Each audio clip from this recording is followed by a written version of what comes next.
Okay, so this is factoring by grouping, and we can factor by grouping if we have 4 or more terms.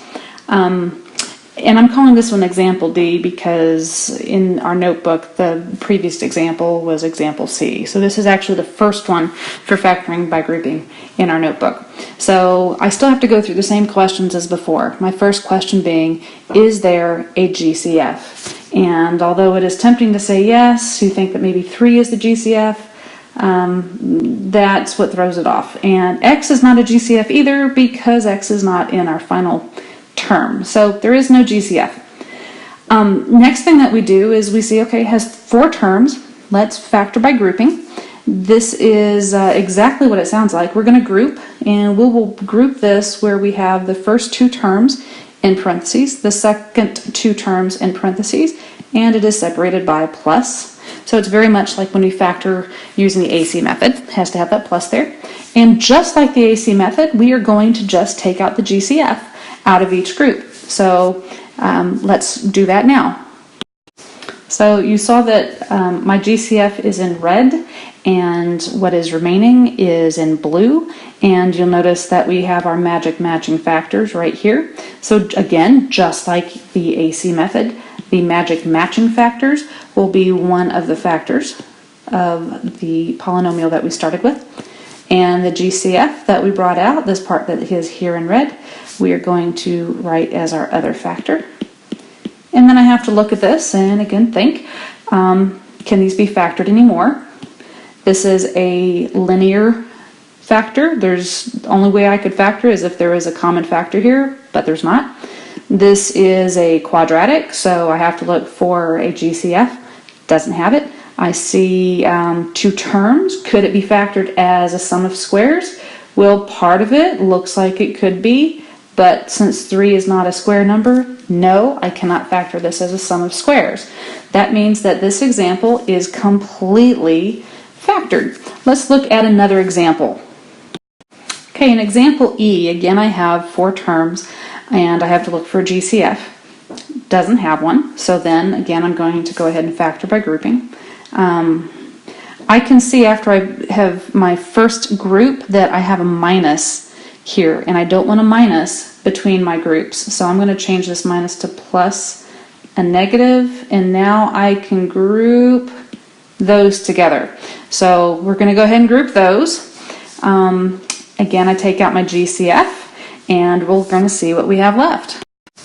Now, when we took out our GCF, because this leading term inside the group had a negative, I have to factor out the negative with it. So I see I've got my magic matching factors. I can find my factors now just by taking the matching factor, and that's one of our factors. The GCFs from each part was our 2x squared minus 3. And again, I have to ask, can it be factored again?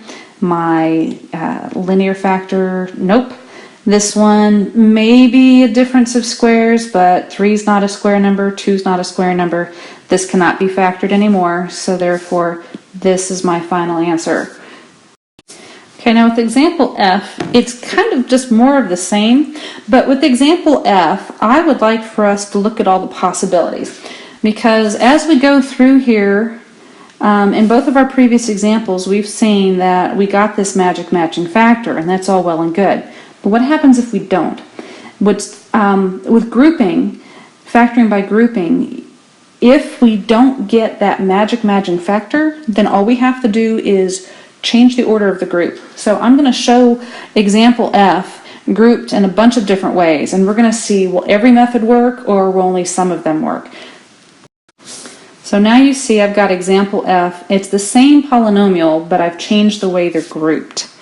So I'm now going to see, I'm going to go ahead and do the grouping, factor out the GCF, and we're going to see what it looks like to see if we get our magic matching factors.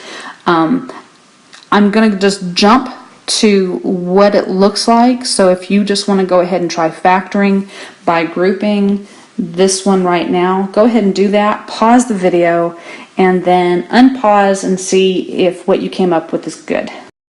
Okay, so now you can see I've just done the grouping and taken out the GCF from each part.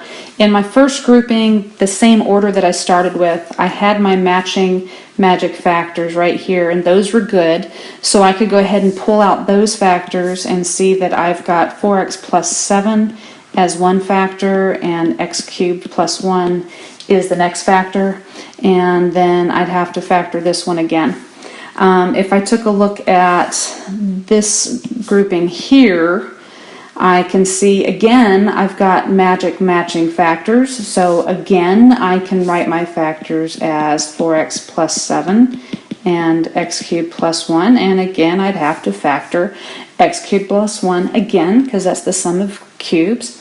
But if I look at this example, I see that I don't have matching factors inside of those parentheses, so that grouping didn't work for me. So what I'm trying to show you on this one is if the order that we group in doesn't work, then just try a different order until you can make it work. And you might have to go through several different combinations before you can make them work.